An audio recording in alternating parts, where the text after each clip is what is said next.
Magic Treehouse, Dinosaurs Before Dark, Chapters 1 through 5.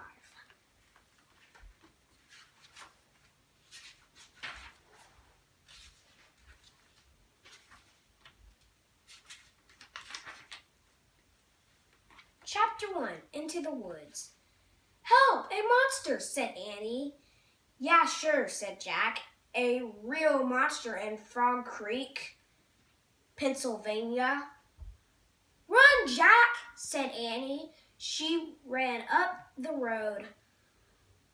"Oh, brother,"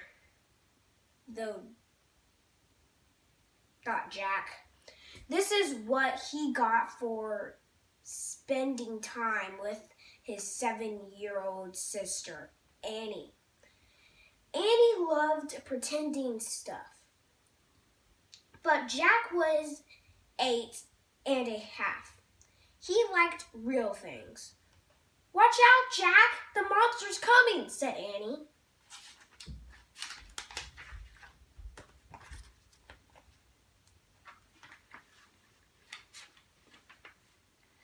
Jack didn't say a thing. "Come on, Jack, I'll race you," said Annie. "No, thanks," said Jack. Annie raced along into the woods. Jack looked at the sky. The sun was about to set. "Come on, Annie, it's time to go home," yelled Jack. But Annie didn't answer. Jack waited. "Annie!" he called again. "Jack! Jack!" Annie shouted. "Come here, quick!" Jack groaned. "This better be good," he said. Jack left the road and headed into the woods. The trees were lit with a golden late afternoon lights. "Over here!" called Annie.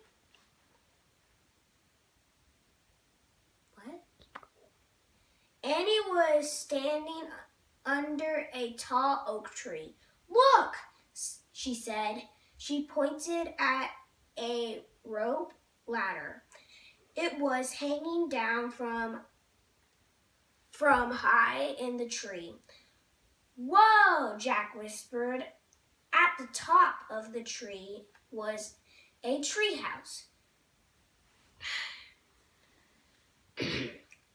Tucked between two branches. "That must be the highest tree house in the world," said Annie. "Wow! Who built it?" asked Jack. "I've never seen it before."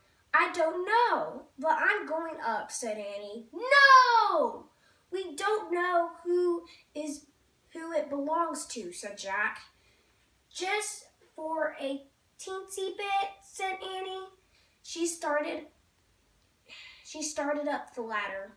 "Annie, come back," said Jack, but Annie kept climbing. She climbed all the way up to the tallest branches.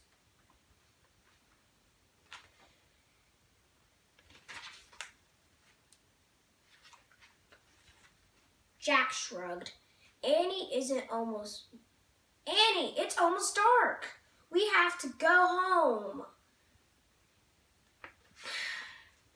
Annie disappeared inside the treehouse. "Annie!" Jack called. Jack waited a moment. He was about to call again when Annie poked her head out of the treehouse window. "Books!" Annie shouted. "What?" Jack said. "It's filled with books," said Annie.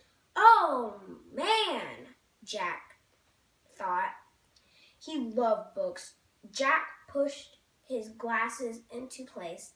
He gripped the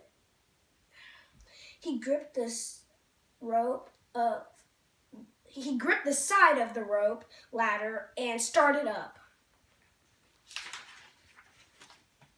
Chapter 2, The Monster.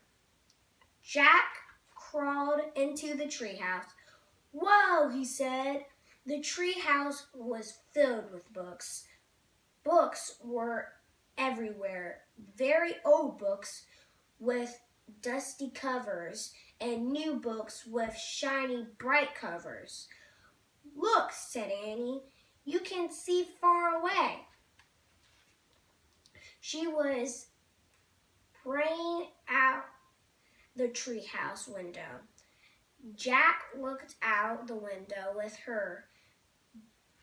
Bowling were the tops of the other trees.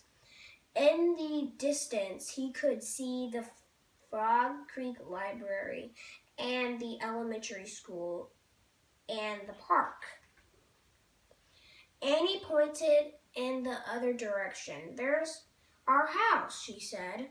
Annie was right. Jack could see their white window house with its green porch. In the yard next door was their neighbor's black dog, Henry. He looked very tiny. Hi, Henry, shouted Annie. Shh! We're not supposed to be up here, said Jack. Jack glanced around the treehouse again. He noticed that bookmarks were sticking out of many of the books. He wondered, who owns all these books? He said.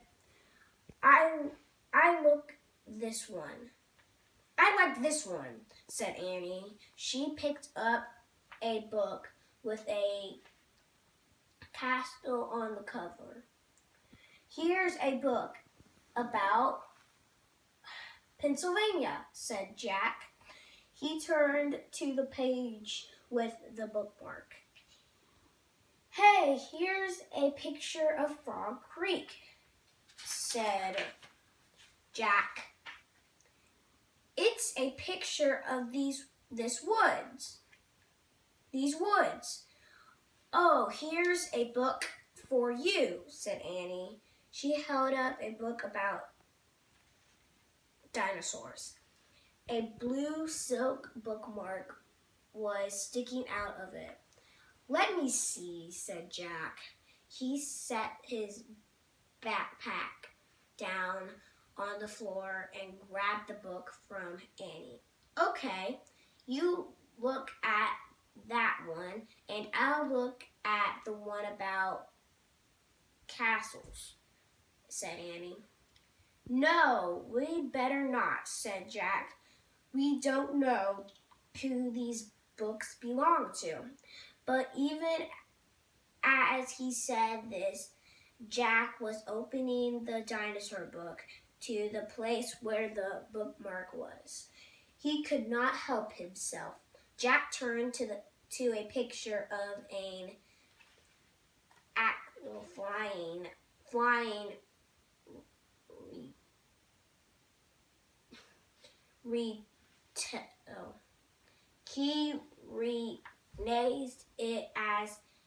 he recognized it as a peternod. Pterodactyl. Oh, no. Oh. What did it show? Point to it.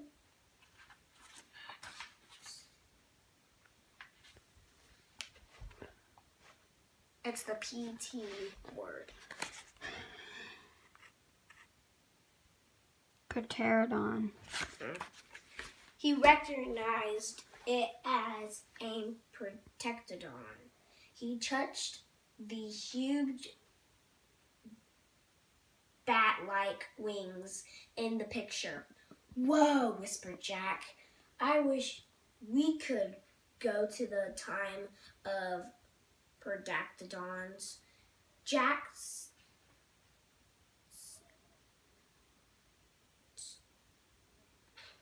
Jack studied the picture of the old-looking creature soaring through the sky. Ah, screamed Annie. What? Said Jack. A monster! Annie cried. She pointed out the tree house window. Stop pretending, Annie, said Jack. No, really, said Annie. Jack looked out the window. A giant creature was floating above the tree tops.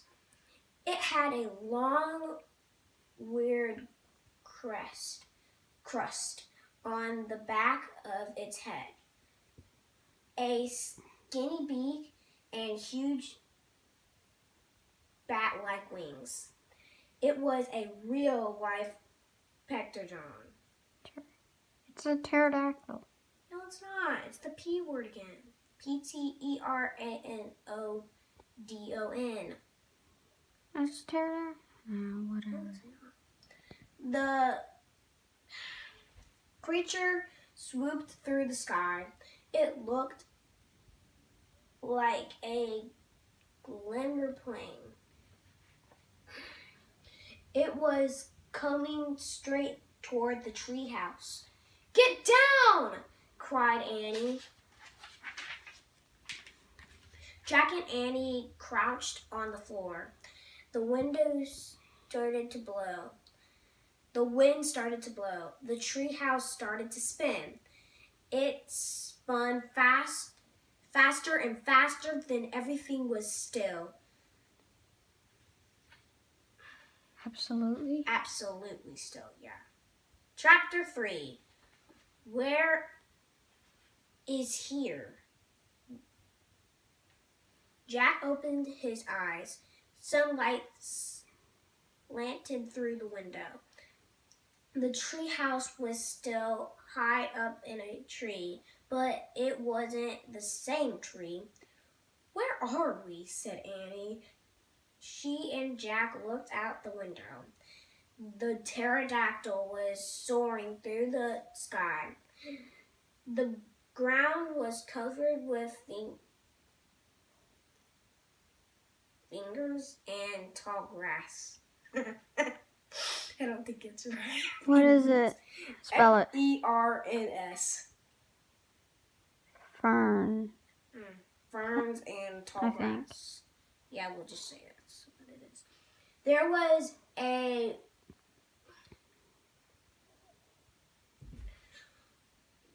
winding stream, a sloping hill, and volcanoes in the distance. I don't know where we are, said Jack. The pterodactyl glided down to the base of the tree. It laid on the ground and stood very still. So what just happened to us? Said Annie. Well, said Jack, I was looking at the picture in the book and you said, whoa. I wished we could go to the time of pterodactyls, said Annie. Yeah, and then the wind got loud, and the tree house started spinning, said Annie. And we landed here, said Jack. And we landed here, said Annie. So that means, said Jack. So that means what? Said Annie. I don't know, said Jack. He shook his head. None of this can be real. Annie looked out the window again. But he's real, she said. He's very real. Jack looked out the window with her again. The pterodactyl was standing at the base of the tree like a guard. His giant wings were spread out on either side of him. Hi, Annie shouted. Shh, said Jack. We're not supposed to be here. But where is here? Said Annie. I don't know, said Jack. Hi! Hey, hi! Who are you? Annie called to the pterodactyl. The creature just looked up at her. "Are you nuts? He can't talk," said Jack. "But maybe the book could tell us." Jack looked down at the book. He read the words under the picture. This flying reptile lived in the Cretan world. Okay, I'll say that. It vanished 65 million years ago with the dinosaurs.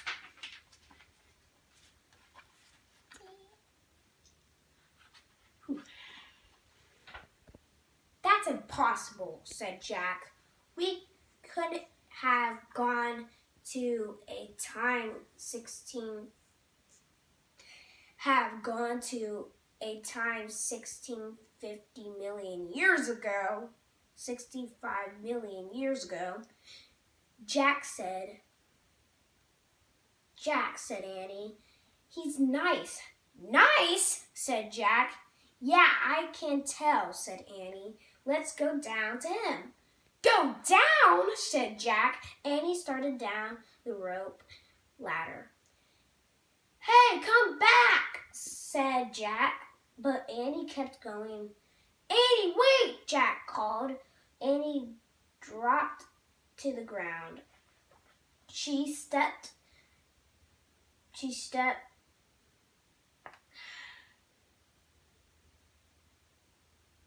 back up to the anxious creature. Chapter 4. Henry. Jack gasped as Annie reached out her hand toward the pterodactyl. "Oh no," he thought. Annie was always trying to make friends with animals, but this was going too far. "Don't get too close to him, Annie," Jack shouted. Annie touched the pterodactyl's crust. She stroked his neck. She was talking to him. "What in the world is she saying?" Jack wondered. He took a deep breath. Okay, he would go down too. It would be good to admit.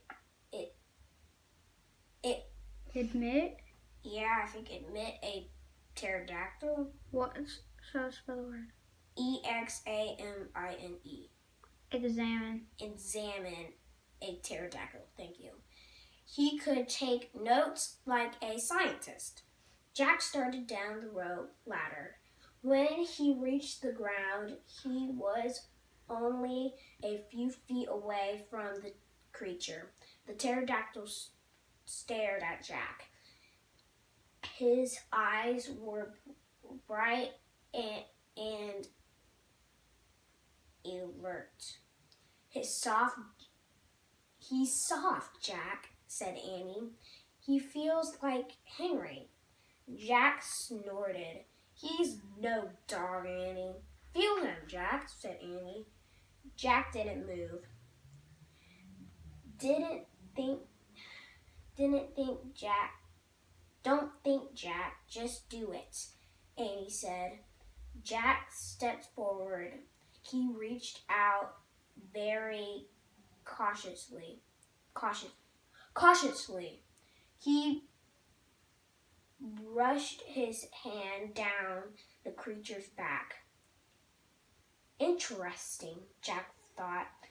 A thin layer of fuzz covered the pterodactyl's skin. "Soft, huh?" said Annie. Jack reached into his backpack and pulled out a pencil and a notebook. He wrote, "Fuzzy skin." "What are you doing?" asked Annie. "Taking notes," said Jack. "We're probably the first people in the whole world to even see a real live pterodactyl." Jack looked at the pterodactyl again. The bony crest on top of his head was longer than Jack's arm. I wonder how smart he is, Jack said. Very smart, said Annie. Don't count on it, said Jack. His brain probably no bigger than a band. No, he's very smart. I can feel it, said Annie. I'm going to call him Henry. Jack wrote in his notebook. Small brain.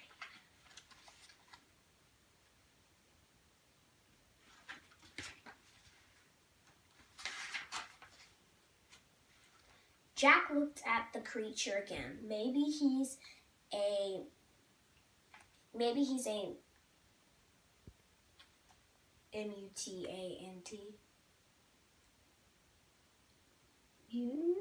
Mutant, he said. The pterodactyl tilted his head. Annie laughed. He's not a mutant, Jack. Well, what's he doing here then? Where is this place? Said Jack. Annie leaned close to the pterodactyl. Do you know where we are, Henry? She asked softly. The creature fixed his eyes on Annie. His long jaws were opening and closing like a giant pair of Scissors? Oh yeah, thank you. Scissors. Are you trying to talk to me, Henry? Asked Annie. Forget it, Annie. Jack wrote in his notebook. Mouth like scissors. Did we come to a time long ago, Henry? Asked Annie. Is this a place for long ago? Suddenly, Annie gasped. Jack! Jack, look up! Annie was pointing toward the hill.